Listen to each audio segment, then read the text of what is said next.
what's up, guys? Welcome back to Populist Podcast. I'm Chase. And I'm Charles. And today we're joined by American Solidarity Party presidential nominee Brian Carroll. Thanks for coming on the show today. My pleasure. All right. So do you want to start by telling us a little bit about yourself, why you're running, and so on? Yeah. I grew up in Los Angeles and went to public schools and public universities and had a very strong, extended family, very close. And then moved to Central California and began teaching in the same little community where Steinbeck wrote Grapes of Wrath. And then I did spend 9 years in South America teaching on a little center. Our school served children of missionary families. And then when the Civil War got too intense down there, we had to evacuate the school, come back to California, and continued teaching public school, mostly history. You teach a little bit of everything, but mostly history. And was briefly involved in a few political actions. One was convincing the local population that we needed to start a public transportation system. So I wrote a column in a local paper for a few years to help turn the tide on that, and we did. We convinced people that it was a good idea, and we started it, and it's been a success. I was also involved in an effort to prevent an abortion clinic from opening up in town. And again, that took public action. We got about 600 people to a city council meeting. And then I was the spokesperson that addressed the city council, and that was successful. And then just a lot of teaching school over the years. And in 2016, I was very fed up with the choices we were offered by the two major parties. And I said, nothing's good going to come out of this election. It's time to start looking ahead to the next one. And I found this little political party, the American Solidarity Party. And when I read their platform, I said, yeah, this is what I want. So I got involved in the party. And in 2018, I ran for Congress against Devin Nunes. And with no money and no real time to campaign, I finished 5th out of 6. And that convinced me that there was a niche that was not being addressed when we're talking about fairly liberal on economic things and fairly conservative on social things, kind of the opposite of the Libertarian Party. Nobody's really addressing that quadrant. And so because I had run for Congress, I had more political campaigning experience than most of the people in the party. And so they said, why don't you run for president? And I said, all right, I'll do it. All right, so we're going to move on to one of the things you touched on, and that's one of the staples of the American Solidarity platform. That's the right to life beginning at conception. So with this, the party supports other related measures such as ending funding to institutions that facilitate abortions. So my question is, what would this mean for the millions of young women that rely on institutions such as Planned Parenthood for vital non-abortion related healthcare services? Well, actually, there's a lot of other agencies that do more of that, and I would put more money into those agencies. We want to make sure that there's healthcare available for everybody, but I don't consider abortion to be healthcare. And so we will beef up all of the other agencies that provide healthcare. We will make it more available. I want to see every woman covered, everybody covered by health insurance. Well, part of the problem is a lot of women look for abortion because they're afraid they don't have the means of successfully raising a child. And we want to make sure that they have the means. Nobody should be looking for abortion because they're afraid that they don't have the means. We want to be a supporting society that gives women not just what they need to give birth, but also to give them the confidence that they can be successful raising a child, uh, child care services, uh, nutrition services. We want to make sure uh, that every woman can be successful in raising a child. All right. So, one issue that the American Solidarity Party takes a bold stand on is tackling the long broken criminal justice system through policies such as ending cash bail, private prisons, and mandatory minimum sentencing. However, one part that is not clear is the party's stance on the legalization of either medical or recreational marijuana. What is your stance on this issue? Well, I think we are in a situation where uh, we've already pretty much legalized it. There may be a few areas that have not accepted that, but uh, most of the country has moved very quickly to legalized for medical and even, I live in California, uh, recreational use. Uh, I don't know how many states are now doing that, but I still think that uh, for those who are using it, we need to devote more information. More, I mean, we have attacked tobacco for years. Everybody knows it's unhealthy, and we've put a lot of uh, money into training people, educating people. I think there are serious problems with people using marijuana, and when we legalize it, then especially kids figure, well, it's okay to use. But the science shows that until the brain has reached at least the age of 25, there are still serious consequences of using it, and that's an educational thing. So we need to put more emphasis on educating people on the dangers of marijuana. All right, so just to follow up, would you, as president, try to do anything with the federal government's supremacy to stop states from legalizing it? No, I think you asked in your original question some other questions about uh, how it affects reforming the criminal justice. I think there's a lot of people who are arrested for using it. That needs to be overturned. I still think there should be penalties for uh, illegally selling it. I mean, we've made it legal in many states to sell it and paying taxes. There's still a large underground industry that is selling it illegally and avoiding the taxes, and that's where the criminal aspect still is. All right. Well, we're going to go ahead and move on to another plank of your website platform, and that's the Hmm. idea of sphere sovereignty.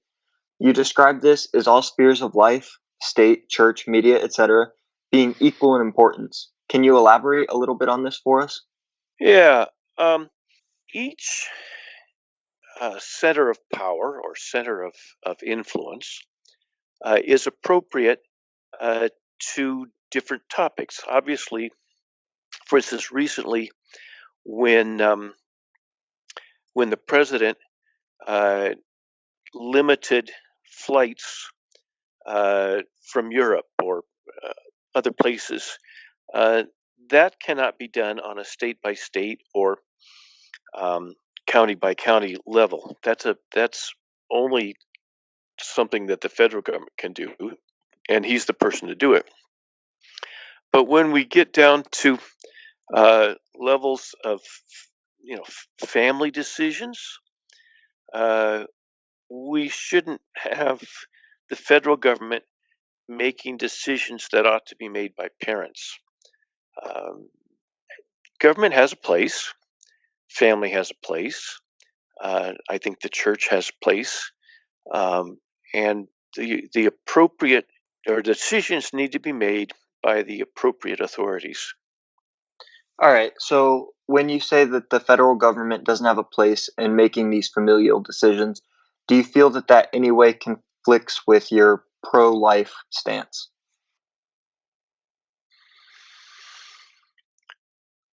Um, well, okay.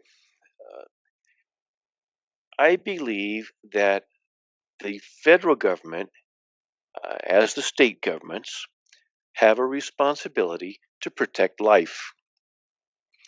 And there is a place for families to make decisions, but you don't let your family members uh, commit domestic abuse against each other. There comes a point where the government needs to step in and say, no, you can't hurt each other.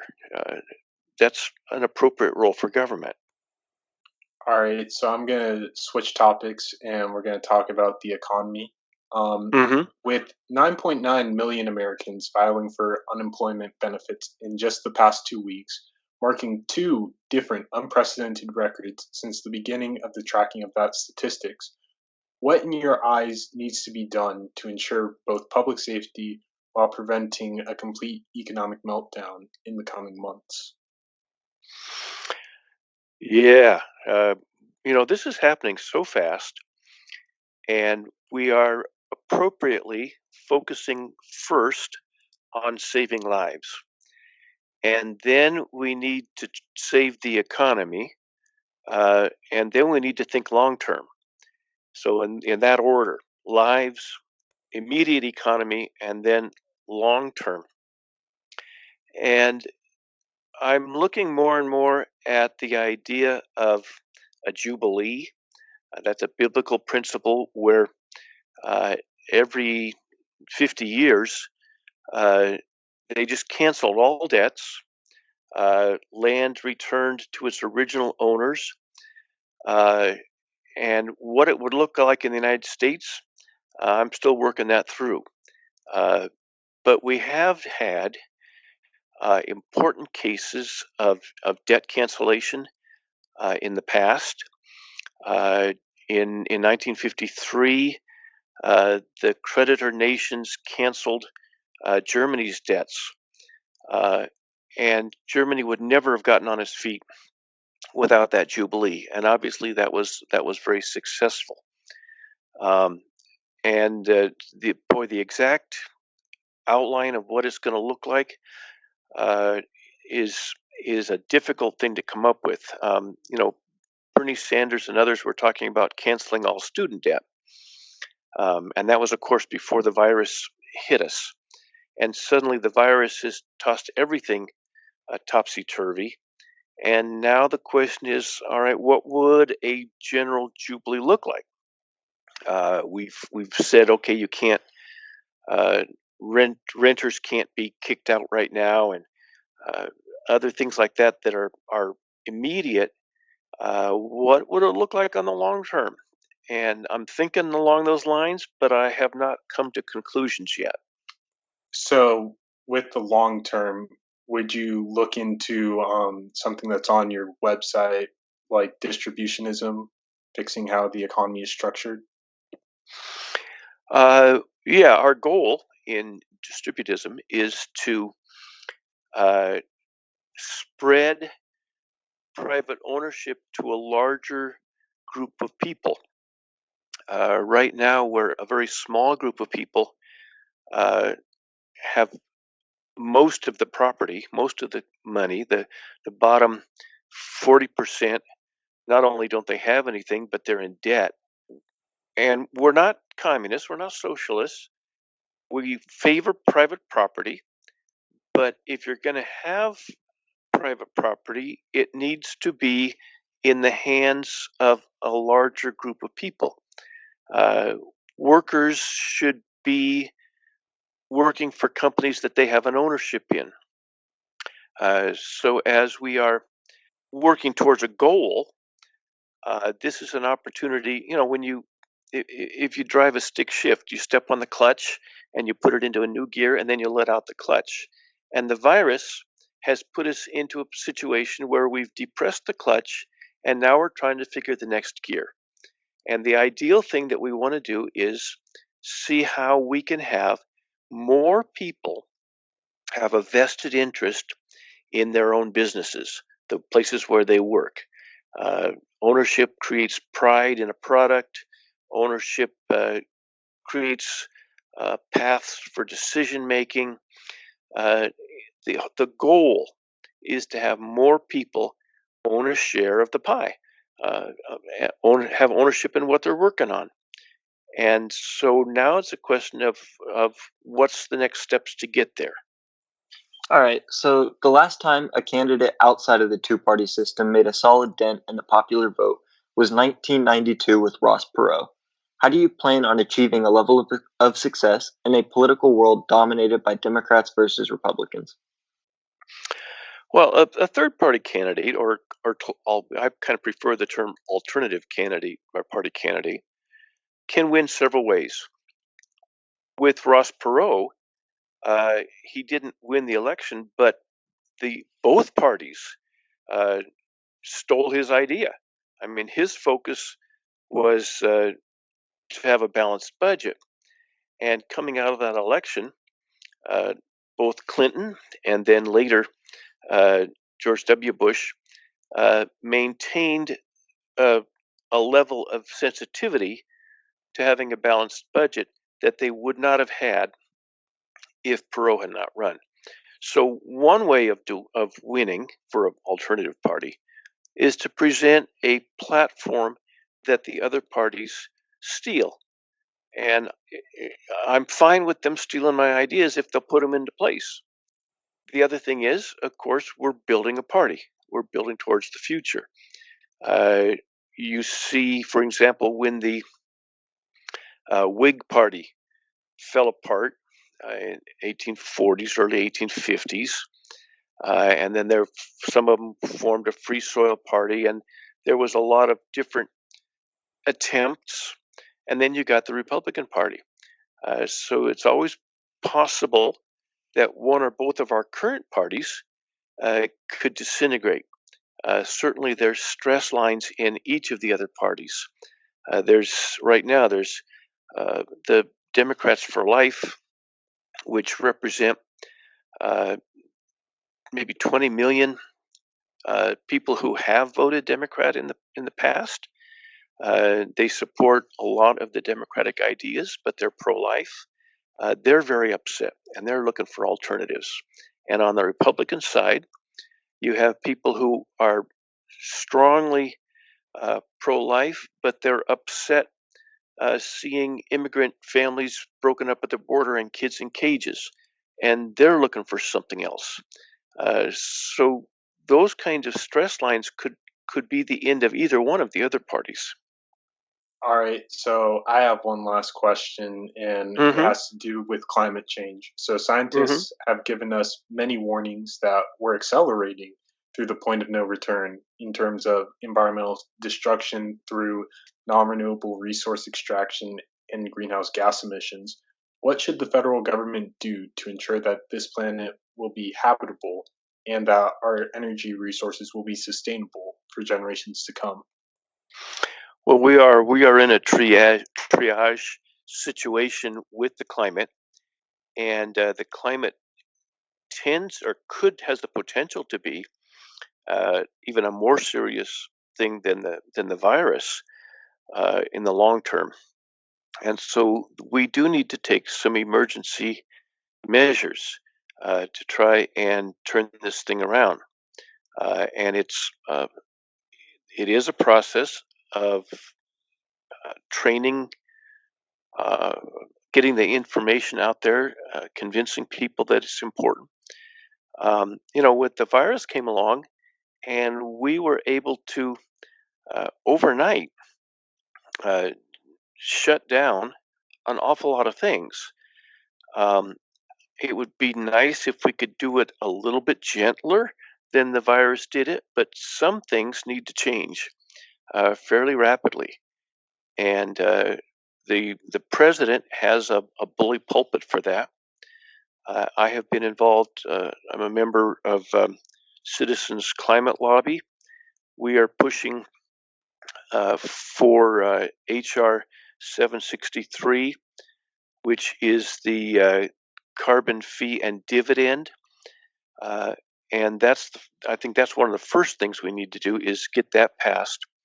That charges a fee per ton of carbon pumped or mined, and that goes into a citizens fund that is returned to people, so that carbon-based energy will be more expensive, but in return, everybody would get not as much as the universal basic income that Yang was suggesting, but it would be along those same kind of lines where everybody gets it equally, so that it would actually be a help to poorer people. Richer people will probably pay more than they get back, but I think we can augment that with some other kinds of things that would increase the citizens' dividend, but starting with that carbon fee. All right. Well, that's all the questions we have for you today. Would you like to go ahead and take a moment to speak directly to the audience? Well, first of all, I hope everybody is social distancing and doing okay with that. Reach out to your neighbors and see anybody who needs help.